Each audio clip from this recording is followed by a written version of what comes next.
Hello, Bruins, and welcome back to a revolutionary episode of the Bruin Buzz. I'm Katelyn Heyl. And I'm Dixon. Today we're talking about what high school classes should and shouldn't be mandatory.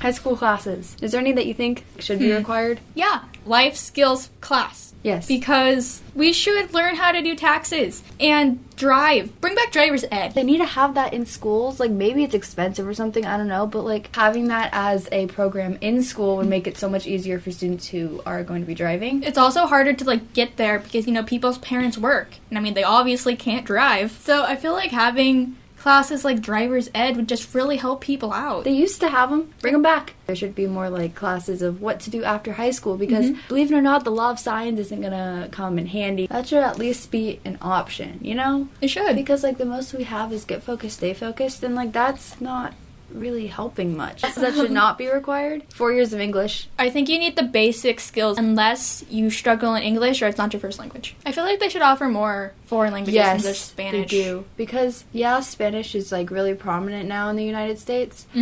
But there's also other languages that students are more interested in learning and would rather learn than Spanish. Yeah. A lot of people these days know Spanish. The more languages you know, the better chance you have of getting hired because you have that advantage. Okay, what do you think of math being 3 years? I don't think 3 years should be required. I think 2 years is good, and then if you are pursuing a math career later on in life, then you can have that option of taking more advanced math classes. But that's my opinion. What's yours?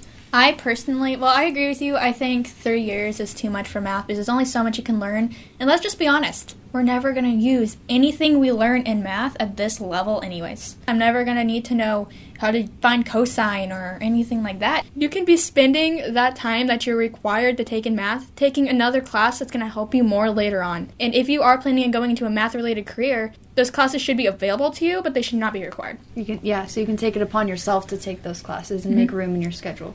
The other one is PE. Should not be required. 1 year. Yeah, freshman year. And I think if you're going to require 2 years of PE, then it's already built into your schedule. I don't think sports should really count for PE credits. They could, if you do 2 years of PE, say, there's a sophomore PE that's built in, sports could offer us, extra credits to that, but I don't think it should count as its own credit.